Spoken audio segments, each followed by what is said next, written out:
You ever wake up expecting a normal day and then, bam, something so petty, so absurd happens that you nearly spit your coffee across the kitchen? That's exactly how it started for me. Freezing January morning, second cup pouring, brain still foggy, when my phone buzzed. Violation notice. Immediate action required. I actually laughed. Out loud. Thought it had to be a prank. It wasn't. And that's when my day, maybe my entire winter, got hijacked by the Meadowbrook Hills Homeowners Association. I should rewind a bit. I'm Henry. My wife, Jennifer, and I moved to Neatville, Illinois a few years ago thinking we'd finally arrived. Nice house, decent yard, quiet subdivision, the whole American dream package. Tree-lined streets, friendly waves, the promise that we were living somewhere calmer than our cramped city condo. What the realtor brochure never mentions is this. Every so-called paradise comes with a self-appointed ruler.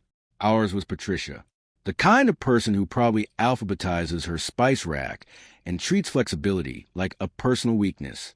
Under her watch, the HOA rule book wasn't a guideline, it was gospel. So there I was, rereading Patricia's email, my blood pressure climbing with every sentence. A $500 fine because snowdrifts, yes, snow, the stuff that literally falls from the sky, were blocking the neighborhood's decorative entrance sign. The real kicker? They attached photos, time-stamped at dawn, showing the sign half buried after a blizzard. Like I'd been out there at 3 a.m. carefully sculpting snow piles for fun. Now, look, I'm not lazy. Every snowfall, I'm outside with my snowblower. Driveway cleared. Sidewalk shoveled. Even the elderly neighbors' walkways on both sides. I'm that guy. I actually care about keeping things neat. But Patricia and her little board apparently expected me to control the wind itself. Honestly, if anyone thought they could boss Mother Nature around, it would be her. Jennifer walked into the kitchen, saw my face, and asked, "What's wrong?" I handed her my phone. She read the email, raised her eyebrows, and said, "Are they serious?" That's when it really hit me. Not just how ridiculous it was, but how angry it made me. And beneath that, the strange urge to push back. Not just for me, but for anyone who's ever dealt with someone like Patricia. I spent an hour drafting a response. Calm, polite, explained that I couldn't control drifting snow. Pointed out the sign wasn't technically on my property. Reminded her I'd done more than my share. None of it mattered. 2 hours later, Patricia replied, condescending, smug, quoting covenants like she was arguing before the Supreme Court. Since my house was closest to the sign, she said it was my responsibility. No exceptions. So I did what any self-respecting neighbor would do. I called Tom. Tom lived 2 doors down. The kind of guy who always had a beer in the fridge and stories about the good old days before Patricia took over. He'd been on the HOA board years ago, back when common sense still existed. We stood in his garage, yes, beers in hand, even though it wasn't quite noon, complaining about mailbox fines, Christmas light violations, and the misery Patricia had spread. "You've got a few options," Tom said. "You can pay and roll over. You can fight it," which is tough since Patricia also runs a dispute process. Then he grinned. "Or you give them exactly what they ask for. Malicious compliance." I didn't fully get it at first, but as he talked, the ideas started to click.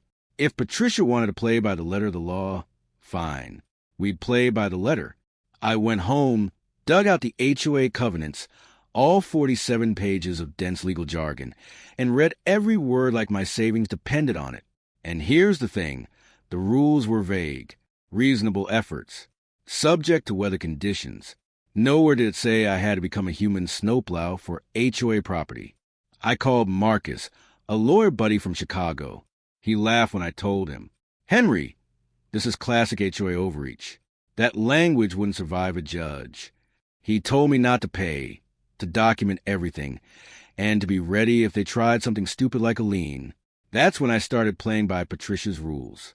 The next snowfall, I waited until noon and cleared only my driveway, not the sidewalks, not the neighbors, definitely not the entrance sign. Jennifer watched, worried. "Are you sure?" she asked. I nodded. No more extra credit for the HOA. Predictably, Patricia lost her mind. Another email, another threat, This time about sidewalks not being cleared promptly. I replied with a copy of the covenant. Pointed out I was still well within the reasonable time frame. Then, yes, I clear my sidewalk. Mrs. Peterson, my elderly neighbor, peeked her head out, looking confused. I hated seeing that. I told her I'd still help, just quietly for her, not for the HOA.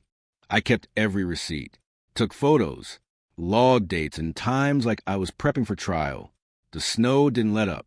Week after week, the drifts around the entrance sign grew higher, stacking up until it started to look almost cartoonish.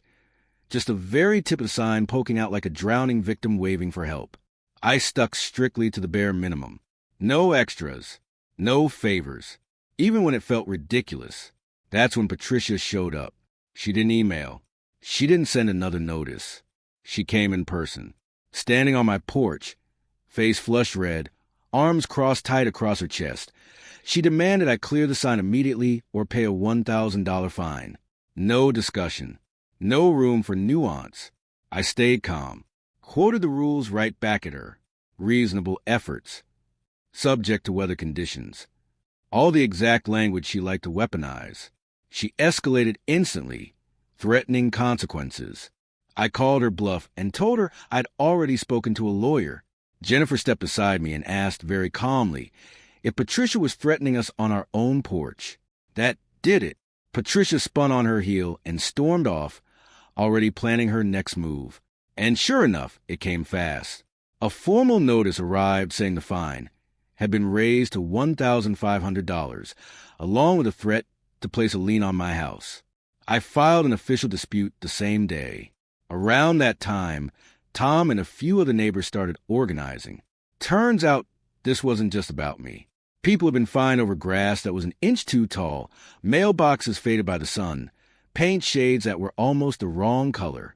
We started meeting in Tom's garage, quietly at first, like we were planning something illegal, instead of just pushing back against nonsense. The real problem was control. Patricia ran the board. She'd stacked it with her friends Susan and Linda, two women who nodded along to everything she said. Tom explained that the only real way to fix this was the annual election in March. It felt impossibly far away, but it was the only path forward. So I stayed the course, documented everything, complied at the bare minimum. No favors, no extra effort.